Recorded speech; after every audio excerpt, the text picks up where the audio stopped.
And we live in a world where there's a lot of mistrust. And sometimes in situations, right, we can love someone but not trust them. Or we can trust them and we don't have to love them like our doctor. We trust them. I hope we trust them, but we don't have to love them. But at Westlake, we focus a lot. We prioritize loving and healthy relationships. And so it seems perfect that we would talk about trust.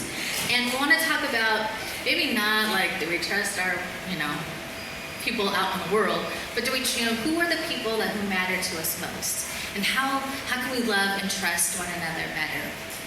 And so it could be like your partner, your close friend, your life group. I have a personal story. When Paul and I, back in the day, when we just were discussing getting married, my biggest question was, can I trust him? Can I trust him? This is for the rest of my life. Can I trust him? And after 34 years of marriage, it seems silly that I asked that question because it turns out the guy is very responsible, super trustworthy, super consistent. And as I look back, my question about can I trust him had more to do with my inability to trust. It was more about me. So trust, can I just say, is very complex. And so for the next 6 weeks, we're going to talk about this very complex topic of trust, and we'll discuss when to trust, who to trust, how to trust. And today we're going to talk about how God trusts us and how he created us to trust one another. And it's like a dance. And trust requires us to get on the dance floor and dance, unlike this little cute guy in the video.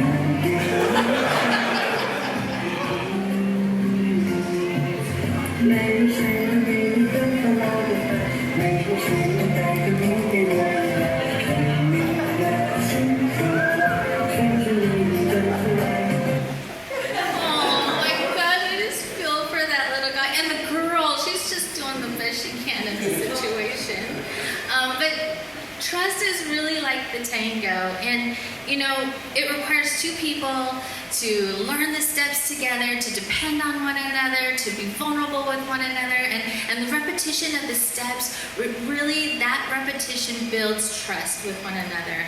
And I just learned on YouTube, so you know it's true, that when you do the tango together, it's not just, we're doing the tango and we're dancing. It's like there's this really profound bond that happens between the two people who are dancing. There's something that happens, a trust that's really fostered. And so trust is like the tango. It fosters a deep bond with one another. And so trust is like the tango. And I love what William Curtis Hostin says in his definition of trust. He says, trust can be defined as willful actions that reflect the belief or hope that one will seek my goodwill and not exploit my vulnerabilities. Let me say that again, because I think that is so beautiful. Trust can be defined as willful actions that reflect the belief or hope that one will seek my goodwill and not exploit my vulnerabilities. And then in Jeremiah 17:7, we read the word trust. Blessed is the man who trusts. There's a lot of words for trust, can I say, but this one, I picked this one out. Blessed is the man who trusts in the Lord, and the Lord is his only hope. And I know God always gives us the Hebrew word. So here's the Hebrew word for trust. I know God says say it, don't say it, because it's very dangerous. Just read it. Just read it. But the Hebrew word, it comes from the root meaning of to lean on, to feel safe and secure, and to be confident.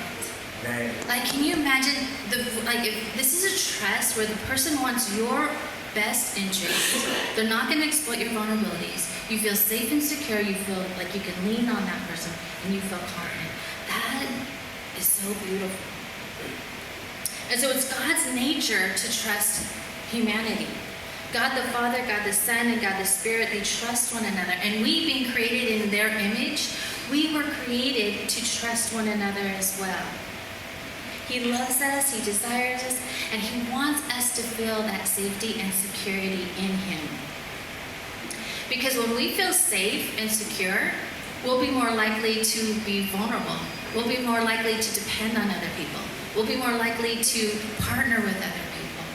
We'll be more likely to become the person that God created us to be authentically. We wouldn't have to fake anything. And so for us to trust in God, it's more than just being obedient and doing what he says. If God says do this and then we do it, it's so much more than that. Because if it was only about obeying God, we would live in constant fear of, are we good enough? Are we living the right life? We'd be wondering okay, if I do the wrong thing, is God going to punish me? It's so much more than just obeying. So let's break this down theologically. Usually we ask Kotz to start our sermons with a theological sermon, but he kind of did that in Priests and Gardens in June. So I didn't want to ask him to do it again. So I asked him if I could steal it. So I am going to and he said it was totally okay, and he even gave me the pictures that he used. So he's like, go ahead, steal it. So we're going to kind of reframe Priests and Gardens and look at it through the lens of trust. So Kotz taught us that our calling as followers of Jesus is to partner with God and expand heaven together. Jesus is the true garden, and our calling as followers of Jesus is to bring the garden here on earth. So rather than, we would say at Westlight, because he talked about expanding heaven on earth, but at Westlight we would call it experiencing heaven together. And so in the creation poem, Genesis 1 and 2, the author wrote about how he created this beautiful garden. He created the animals and man and woman. And man and woman were to share in the caretaking of the garden and the animals. But they were more than just gardeners and caretakers. They were to share life with God. And they were going to, have God created this safe space where they could be vulnerable and be who they are. And they were going to depend on one another and share life together and, work together and laugh together and, celebrate together all of their work. But then man and woman, if we look at the creation image, man and woman, is more than just daily chores. It's more than you do this and I'm telling you what to do. It's more like, in the working of together, they would learn to trust God. They would learn that he's faithful and he's trustworthy. And God would trust a man and woman and that, they're doing their job and they're helping to bring the garden here on earth. And it sounds so perfect, right? Why don't we just stop there, right? Why did God put the tree of knowledge of good and evil in the middle of the garden? Isn't that the question? When anything bad happens, we're like, why did you put the tree of knowledge in the middle of the garden? So I'm going to explain that, but to back up a little bit, I'm going to talk about theologically about God and creation. So on one side of the spectrum, some theologians explained Genesis 1 and 2 as creation as an expression of God's divine power for God's pleasure, glorifying God. Creation is predetermined and unilaterally accomplished by God for his glory. God is all-knowing and all-powerful, and he's in control.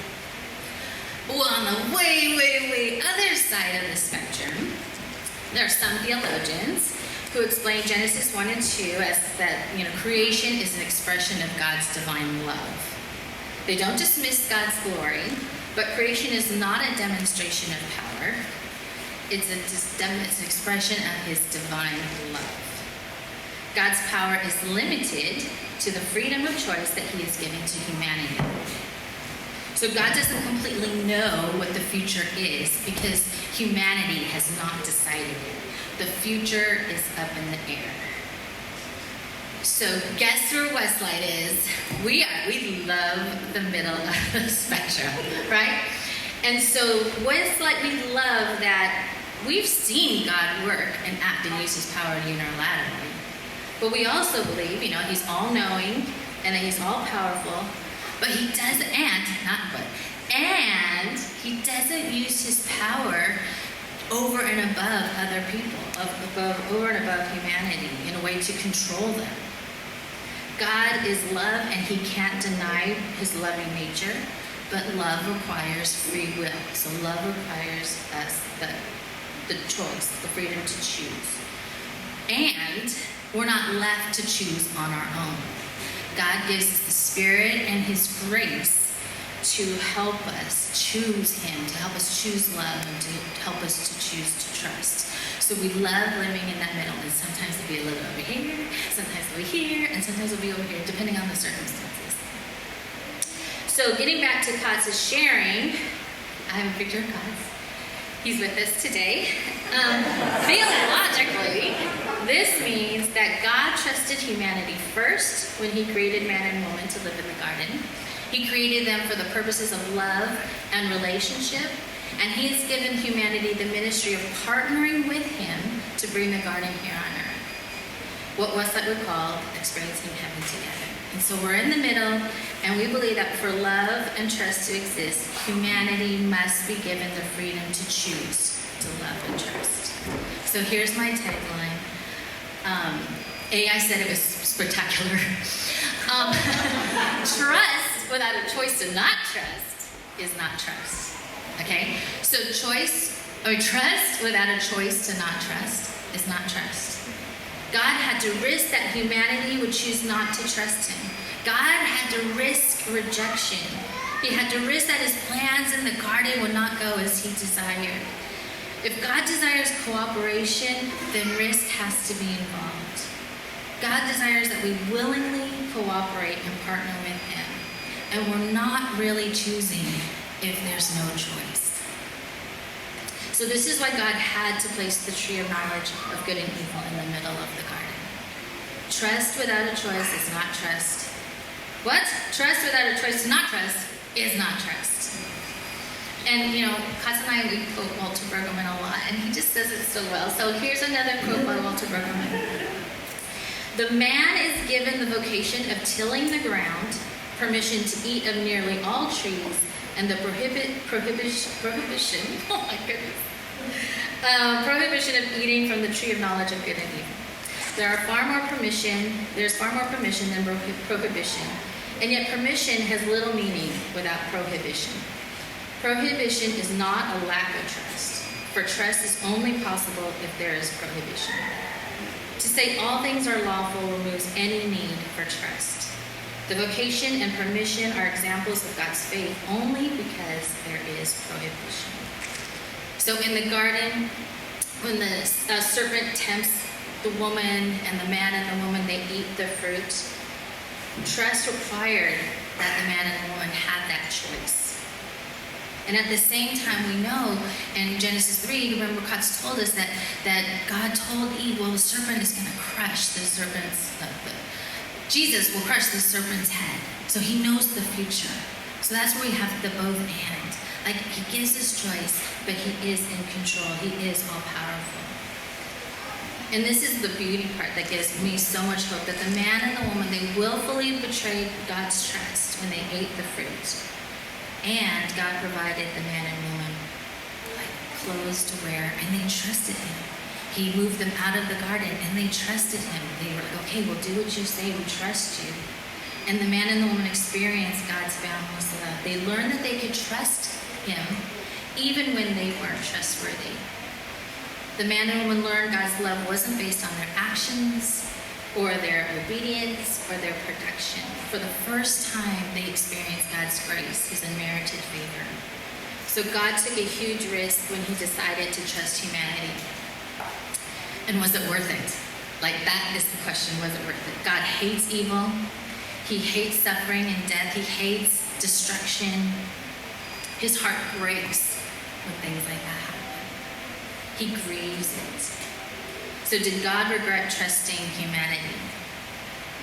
We learn from the story of Noah that God may have experienced a little bit of regret. No, He experienced a lot of regret. If we look at Genesis 6, 5-8, it says, the Lord saw how great the wickedness of the human race had become on earth, and that every inclination of the thoughts of the human heart was only evil all the time. The Lord regretted that He had made human beings on earth, and His heart was deeply troubled. So the Lord said, I will wipe from the face of the earth the human race I have created, with the animals, the birds, and the creatures that move along the ground, for I regret that I have made them. But Noah found favor in the eyes of the Lord. He regretted it, but he saw Noah. and he saw hope in Noah. And he's like, I'm going to trust in Noah. So God told Noah his plans. He told him about how he's going to end everybody. He told him about he was going to build the ark, that, there's going to be a flood. There had never been a flood before. Take your family, put them in there, take all the animals and put them in the ark. And can you imagine Noah like, what are you talking about? We've never seen anything like this before. The movie about my life had not come out. I don't know what you're talking about. So but remember, trust without a choice. To not trust is not trust. So can you imagine, what did Noah do? Well, we know in Genesis 6:22, Noah did everything just as God had commanded him. God trusted Noah, and Noah trusted him back. God in his grace was starting over, and God trusted Noah first and invited Noah to trust him back, to be vulnerable, to depend, and then together they partnered together to bring garden here on earth. Right? He started over with Noah. The next example of a choice not to trust is that Kutz talked about was Abraham. Abraham was the man. He wanted to start his people with Abraham. He established his covenant with Abraham, right? He's like, I'm going to give your people land and protection. You are going to become the father of a great nation. I'm going to bless Abraham and his people, and I'm going to make you a blessing. You are going to bless too. But before the big move, when they were going to move into their new land, God tested Abraham. Because he's like, okay, I trust you, but can I really trust you? And they were going to go to a land that had the custom of sacrificing their firstborn sons with the hopes and prayers that if they did this, their crops and their flocks would flourish. Okay? Well, remember, trust without a choice to not trust is not a trust. So God instructed Abraham to go to the mountain and sacrifice Isaac, his firstborn son, the one he waited for. But despite the apparent contradiction, Abraham was going to trust God in this. And as he was about to sacrifice his son, God intervened and provided a lamb instead. Abraham trusted God and learned that God could be trusted for everything. That even as they go into this new land, they're not going to be influenced by the culture. Like Abraham knew in his heart, and he experienced it then, that God was going to provide for him no matter what, that he was going to be his help, that he was going to be his provider. And so Kutz talked more. If you want to hear more about that, you can do it. But I'm just going to stop here. So I'm just going to focus on the Old Testament. But in the story of the man and the woman and Noah and Abraham, we find that God trusts humanity first, that trust is risky and requires a choice to not trust, and that this trust that we were created, how we were created to live with one another, it invites vulnerability and dependence and partnership. In this tango that requires God to empower humanity with the ability to choose to say yes or no. This ability is such a good thing. Control is given up, and autonomy, or Pastor Stan would say agency, that's gifted to us. God has freely and lovingly given us the power to act against him. Like he did it freely and lovingly. For God, his choice to give power is love. Love is shared power. Because in the garden, power wasn't meant to be aggressive. It wasn't supposed to be used to dominate or control. And as Jesus demonstrated in his life and death and resurrection, it's a power that comes from love, that gives itself away. And when I think about it, I think it's so beautiful, but it's scary and it's risky.